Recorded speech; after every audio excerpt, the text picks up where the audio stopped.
This is the Thunderobot ML701. It's a real simple wireless gaming mouse and I've been using it for 2 weeks or so, and I have quite a lot of good things to say about this mouse, but also quite a few complaints.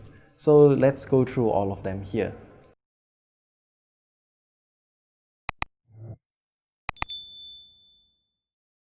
So I ordered this off of Thunderobot's Shopee store, and then when the package arrived, it came along this box and also 2 pieces of A4 paper. Now, when I first saw this, it's a bit weird to me because why would they include a user manual printed but also not inside the box? Well, it's actually because this mouse is all written in Chinese, including the user manual. So what we had to do then is to rely on these 2 pieces of A4 paper instead, which we'll definitely get back into later because we do need them. But let's just leave all of these things here for now. And inside the box, you also get a proprietary looking Type-C cable. Actually, it's not. You can plug in whichever Type-C that has a flat-ish header here. And then also a dongle and the mouse itself. The first complaint that I have here is that the USB dongle cannot be stored inside the mouse because there's just no dedicated slot. And the only thing you can do is just try to not lose this dongle, or else you are And the reason why you really need this dongle is because from what we've tested, this mouse does not have wired mode, even though we plug in a Type-C cable. So yeah, it can only work in wireless mode. And back to the mouse itself, I would say this mouse design is quite reminiscent of some other mouse that we've tried previously, but it's very lightweight. It's really nice to hold actually, and I have used it for so long and I have no complaints of how it's supposed to be held. And overall, all the buttons are good, they are tactile, clicky, and also very springy in terms of response time. Scroll wheel is also really good, no complaints there as well. You have all these buttons here, but then none of them are actually programmable because this mouse does not come with any software. So what you see is really what you're gonna get. And at the back of this mouse here, you have a power toggle between 3 different states. So you have your usual off, and then one with the LED light bulb and a slash that is actually just to turn it on, but with minimal amount of RGB. So you only have this scroll wheel here and these 2 accents light up. And the third one is fully lit up, which means there's also RGB all around the mouse here.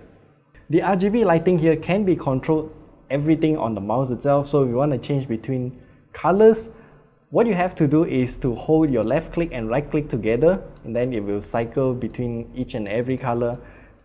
This means that when I'm playing games and I click both left and right clicks together, the colors will just change. And if you want to change between your color modes, I forgot what you need to hold, but I think it's somewhere around left, right, and then scroll wheel, is it? Yes, it is. Now it's breathing, and then now it's static, no, color cycling, and some other modes. I really don't know what modes are there because I only use it in static color mode, and even that means that I accidentally change the colors all the time. But that aside, you also have a battery meter here on the mouse itself where your palm is supposed to be. It's a really nice indicator, and overall the battery life of this mouse is really good. I use it straight for 3 to 4 days or so, and the battery just lasts all of those time. No problems there.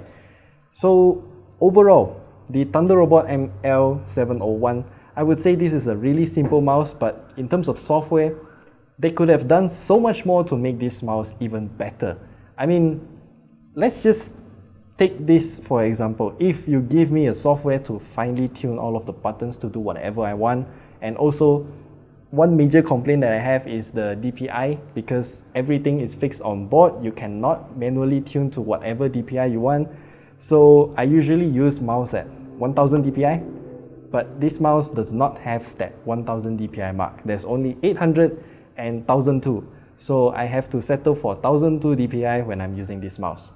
So at the end of the day, the Thunderobot ML701, I would still say it's a really good mouse because personally, I don't really like RGB on mouse anyway, so I'll usually use it in just turn on mode without the ring light RGB turn on. And Overall, the price of this mouse, for under 100 ringgit, sometimes it jumps from 79 ringgit, sometimes it's at 99 ringgit, whatever. This is actually quite a good mouse for that price.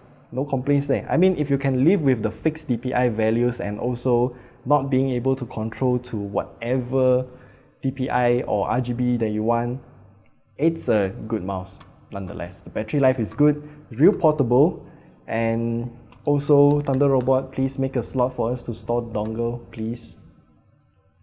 And yeah, that's all we want to share with you about the Thunderobot ML701. Real lightweight, but yeah, still got room for improvement. And we'll see you in the next video.